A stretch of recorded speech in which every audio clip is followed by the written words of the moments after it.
In the last video, we went through a technique for creating chords in Eurorack by combining multiple monophonic oscillators, where each one is playing a different pitch to create a multi-pitch chord.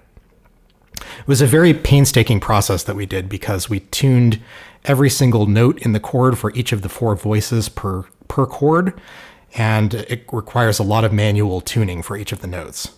In this video, I want to show you a much simpler way to do the exact same thing using the same quantizer, the Bard Quartet here, but using its very cool feature, the harmony, which allows you to have multiple pre-programmed notes that you can switch to easily with a CV input. The patch is the same as last time, but I'll quickly run through it again just so you remember where we are. We're using 4 oscillators. The first is Castor and Pollux, playing C2. The second is Manus Ateritas Alia. That's playing a C3. The third is Plaits in the classic waveforms model. That's playing a C4. And the fourth is Beads in wavetable mode, also playing a C4. So we're going to be making a major chord progression in the key of C with these as the baseline pitches for each of the 4 oscillators. We're going to be keeping track of what pitch each oscillator is playing on the data, and we're going to be advancing through the chords using the mimetic digitalis for sequencing, advancing the harmony control on the Bard Quartet. So in the last video, what we did is on the Bard Quartet, we quantized the incoming pitches for all 4 channels to the C major scale. So these buttons here represent the pitches that are allowed through the quantizer. So I just had the C major scale programmed in, and then we painstakingly tuned the incoming signal using the mimetic digitalis so that it would land on exactly the note that we wanted for each one. But in this one, we're going to use just one note that's allowed through, and that will be the note that will be played. So in this case, we actually don't need any sort of signal coming in. You'll notice that the inputs are not patched on the Bard Quartet because there's only one note that's allowed anyway. So it doesn't matter what the incoming signal is. It's always going to be that exact note going out. Let me bring in that first pitch so you can see how it works. This is the Castor and Pollux, so you can see that it's playing that C. If I add a D and then take out the C, you can see that it now plays that D2 note. So whatever note I have activated is the one it's going to play because that's the only one it's allowing out of that output. So that's the technique we're going to use to get it to play. And then the key here is that this harmony control, you see there's 8 slots on the control. They're kind of like 8 banks of scales that you can use for the same channel. So if I set this one on C and then I advance to the second harmony, let's make that D,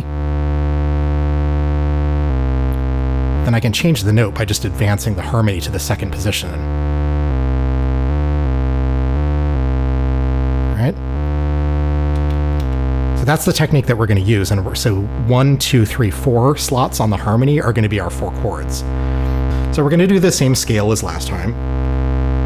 This is going to be in the key of C, a C major chord, an A minor chord, an F major chord, and a G dominant 7th chord, which is known as the 1, 6, 4, 5, 7 progression, again in the key of C. So let's get started programming. We'll begin with the lowest oscillator, which is Castor and Pollux. Let's bring that in. It begins on C2, which we're already playing. So if we advance the harmony to the second slot, then we're going to have this play an A instead of a C. That's an A1, but I actually want it to go up to A2. So we can use the octave offset of the Bard Quartet. If I press Edit, then this bottom or leftmost row of buttons becomes an octave offset. So if I press this to go up the scale, it increases the pitch by an octave. I hit Edit again to go back out. For our third harmony, we want an F2. And for our fourth harmony, we want a G2. G1, so I need to edit the scale to go up. There we go. So if we scroll through now,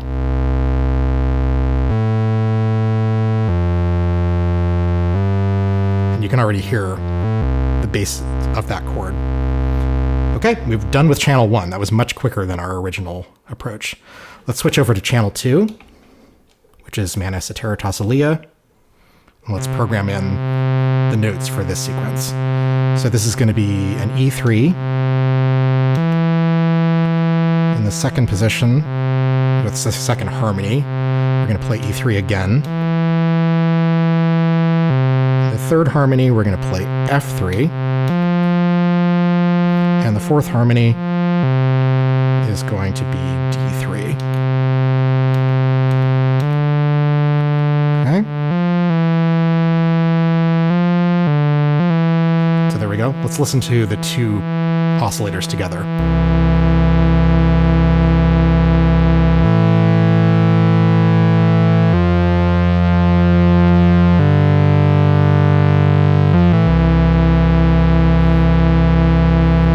Go.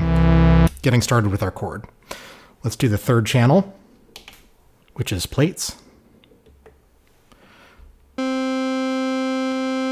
Let's start with a G4. Let's go up an octave. And then the second harmony is going to be an A4. Also needs to go up an octave.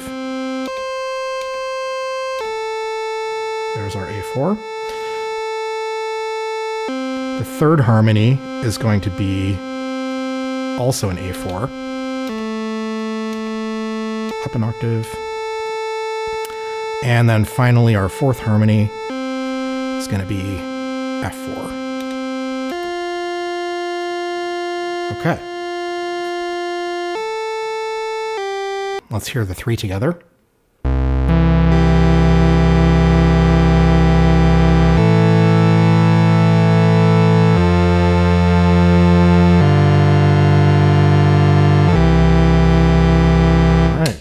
Almost there. Let's do our last oscillator, which is beads. Let's bring that in. It's playing a C4, but let's move it up to a C5. So go up an octave. And we're actually going to repeat that 3 times. So the second pitch will also be a C5. The third pitch will be a C5. Oops. And the fourth pitch will be a B4. So we're going to go up one more octave. So it's the same note, C, C, C, and then a B. All right, let's listen to all 4 together.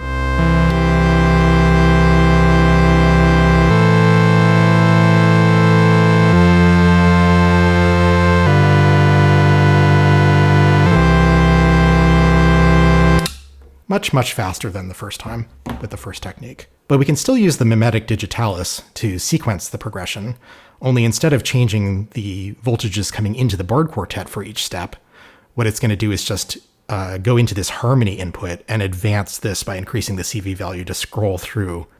So we start on this step.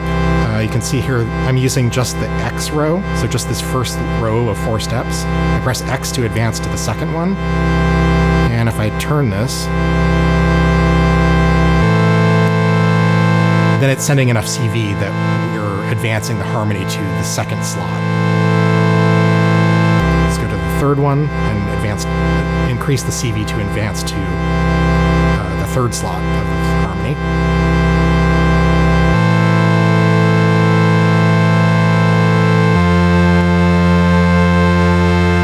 Fourth slot, we're going to go to the fourth harmony.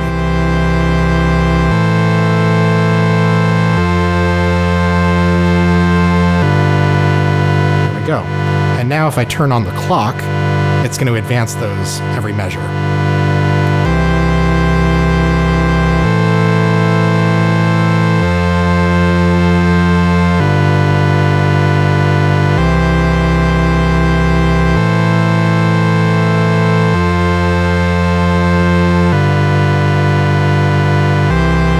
very easy. We've got our chord sequence. So there you go. Much easier technique for creating chords in Eurorack by combining multiple oscillators, quantizing their pitches with the Bard Quartet, and advancing through the harmonies to create the progression.